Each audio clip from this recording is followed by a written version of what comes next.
Assalamualaikum warahmatullahi wabarakatuh. Cahaya Islami yang menghangatkan hati. Sahabat Islam, hari ini kita akan menelusuri sejarah dari makam Syekh Abu Hasan dan Abu Mansur di Kota Blitar. Syekh Abu Hasan adalah ulama karismatik. Beliau adalah pembabat alas wilayah Kuningan Blitar dan pendiri pesantren pertama di Blitar. Pesantren itu diberi nama Pesantren Nurul Huda di Desa Kuningan, Kecamatan Kanigoro, Blitar, yang diperkirakan berdiri sekitar awal 1800-an silam.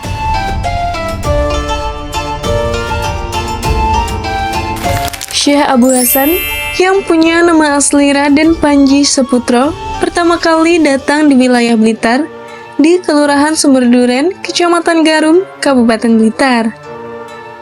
Sementara Syekh Abu Mansur yang memiliki nama lengkap Abu Mansur Muhammad bin Mahmud merupakan tokoh yang membersamai Syekh Abu Hasan dalam islamisasi di Desa Kuningan Blitar ini. Untuk mengulik lebih dalam mengenai sosok Syekh Abu Hasan dan Syekh Abu Mansur, mari kita dengarkan penjelasan berikut. Baik sahabat Islam, sekarang kita sudah bersama dengan Bapak Ketua Kopdarwis yang ada di wisata religi di makam Syekh Abu Hasan dan Syekh Abu Mansur. Para sahabat Lentera Islam, perkenalkan terlebih dahulu saya atas nama Muhammad Haikal selaku Ketua Kelompok Sadar Wisata Makam Religi Syekh Abu Hasan dan Syekh Abu Mansur Blitar, mengucapkan selamat mengikuti acara yang disediakan oleh Lentera Islam dan perjuangan penyebaran agama Islam yang ada di Blitar kali ini.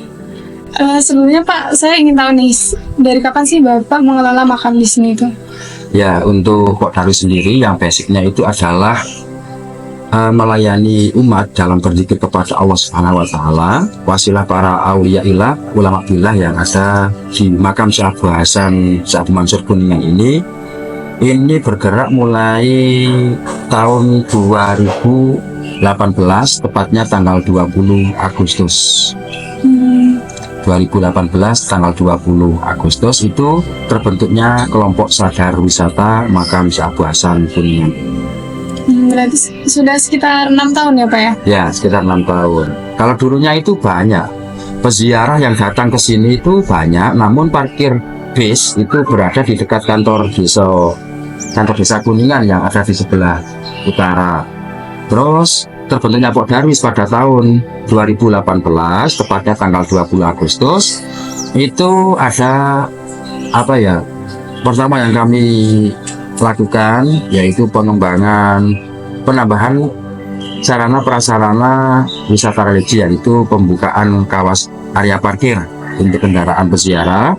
Kemudian di tahun 2019 saat itu masih Pak Kepala Desanya itu PJ yaitu Pak Samuji itu mengusulkan untuk pelebaran jalan ke makam ini, atau pelebaran jalan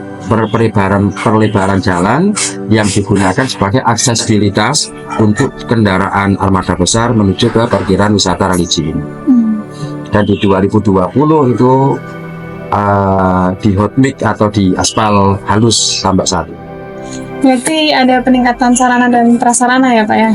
Ya, untuk peningkatan sarana prasarana itu memang kami itu bergerak dengan pelan namun pasti. Di antaranya itu ada penambahan pavingisasi kawasan parkir, penyelarasan cungkup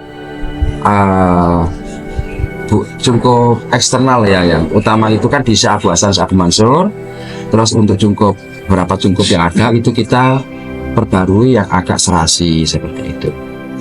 Oh iya Pak, bagaimana sih Pak sejarah mengenai Syekh Abu Hasan dan Abu Mansur nih? Soalnya sahabat Islam pasti penasaran. Ya, untuk sejarah Syekh Abu Hasan dan Syekh Abu Mansur itu mereka beliau berdua ini merupakan tokoh penyebar agama Islam yang ada di Kabupaten Blitar pada abad ke-18 atau 1800-an seperti itu.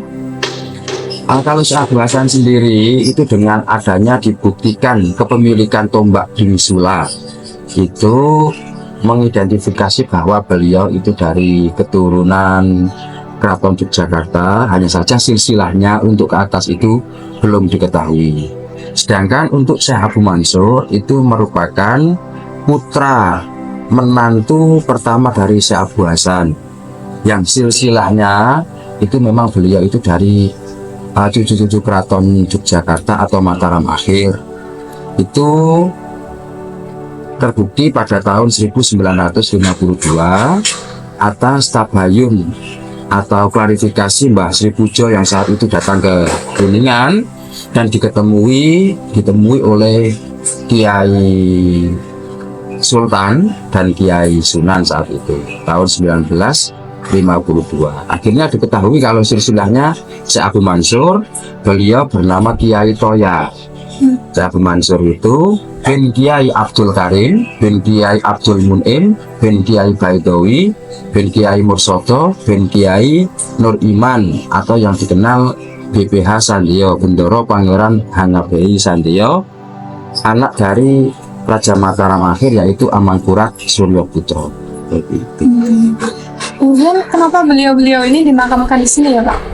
Ya, beliau-beliau berdua ini dimakamkan di Desa Kuningan ini mengingat yang pertama pada tahun 1818-an ya atau abad ke-8 awal itu beliau berdua itu kan kesini itu untuk mempersiapkan menghimpun kekuatan terjadinya perang di Ponorogo yang kita tahu itu di tahun 1825 hingga tahun 1830. Jadi Syekh Abu Mansur sendiri selain Syekh Abu Hasan itu sebagai penghulu ya dengan adanya tombak Trisula, itu Syekh Abu Mansur memang punya peranan yang sangat sangat penting diantaranya Syekh Abu Mansur itu menurut ilmuwan budayawan Yogyakarta saat itu menyebutkan bahwa Syekh Abu Mansur merupakan satu dari 157 pasukan khususnya di Ponorogo yang tiap satu pasukan itu memiliki 10 panji atau panji itu bisa dikatakan pasukan khusus 10 panji atau 10 pasukan khusus. Jadi seperti pas pampres itu loh maksudnya. Peranan Syekh Abu Mansur, beliau merupakan prajurit khususnya di Ponorogo yang berjumlah 158. Nah, tiap satu prajurit seperti Syekh Abu Mansur sendiri itu memiliki 10 panji atau semacam pasukan pengawas khusus.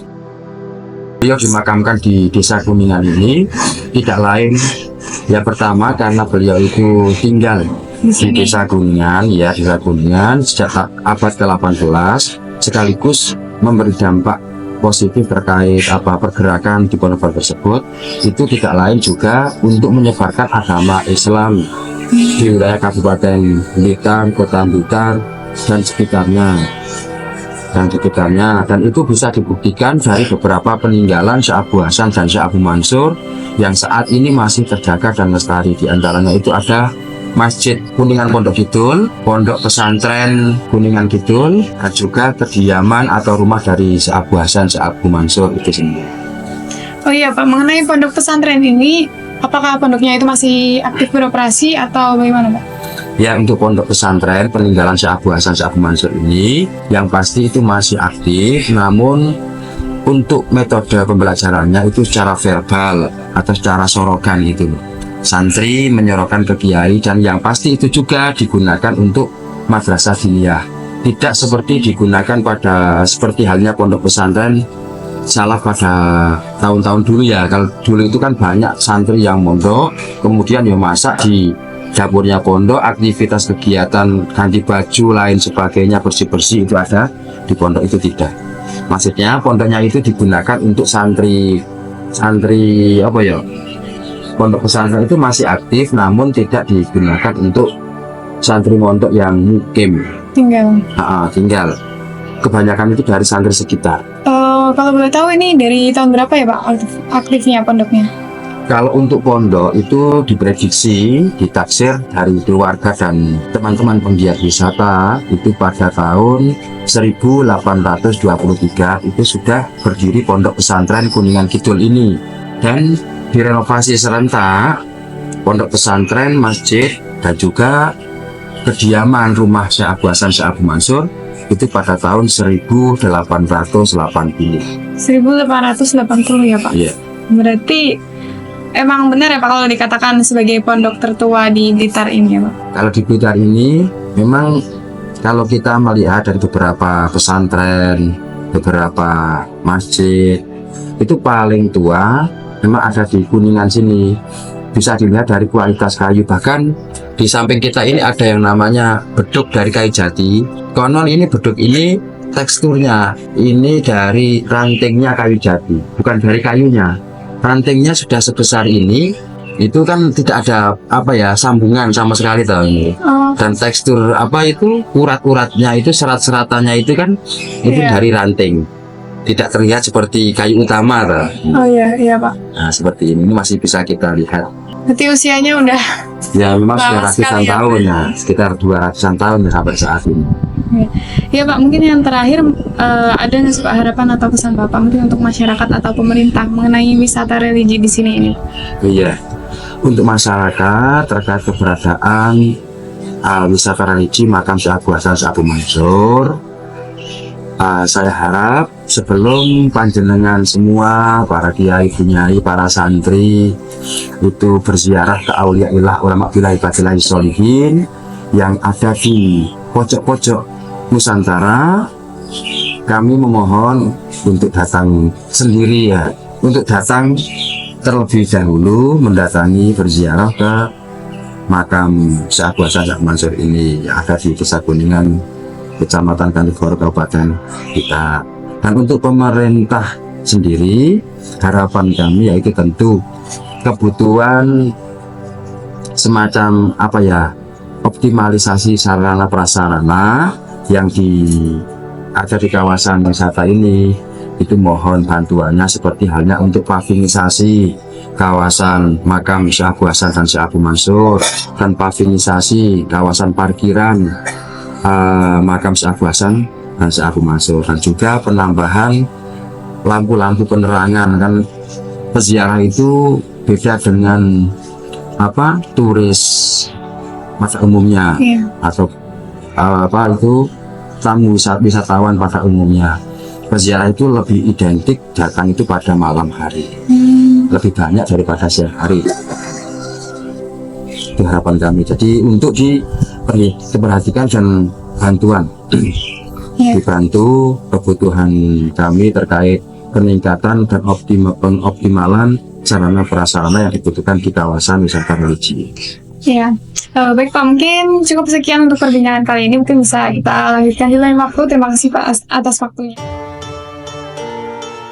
Syekh Abu Hasan wafat pada 1899 dengan usia 109 tahun. Beliau dimakamkan di Blitar di Desa Kuningan, Kecamatan Kanigoro, bersama dengan Syekh Abu Mansur. Makam Syekh Abu Hasan dan Abu Mansur banyak dikunjungi para peziarah dan santri.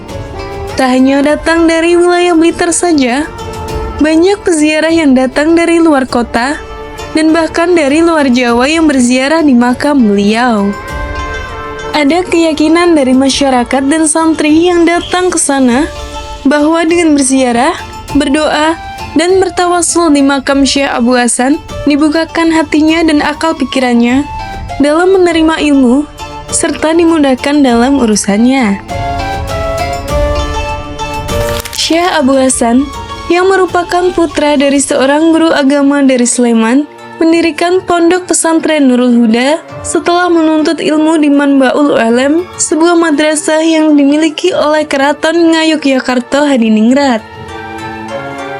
Beliau tiba di Blitar bersama beberapa santri, keluarga, dan orang terdekat lainnya dan menetap di Desa Kuningan yang dahulu disebut Kawuningan. Pondok pesantren Nurul Huda dilengkapi dengan masjid yang megah dan bangunan joglo yang digunakan sebagai tempat belajar para santri. Masjid ini memiliki banyak motif ukiran kayu yang indah dan dipercaya telah berdiri sejak tahun 1796. Situs lainnya peninggalan Syekh Abu Hasan dan Syekh Abu Mansur, diantaranya adalah Rumah Syekh Abu Hasan dan Rumah Syekh Abu Mansur di Desa Kuningan yang hingga kini masih berdiri kokoh, terawat dengan ciri khas rumah joglo. Baiklah sahabat Islam, semoga dengan mendengar kisah dari Syekh Abu Hasan dan Abu Mansur dapat semakin meningkatkan keimanan kita terhadap Allah Subhanahu wa Ta'ala. Jangan lupa saksikan episode selanjutnya Lentera Islam hanya di Jova Televisi. Saya Rifa Sania pamit undur diri. Wassalamualaikum warahmatullahi wabarakatuh.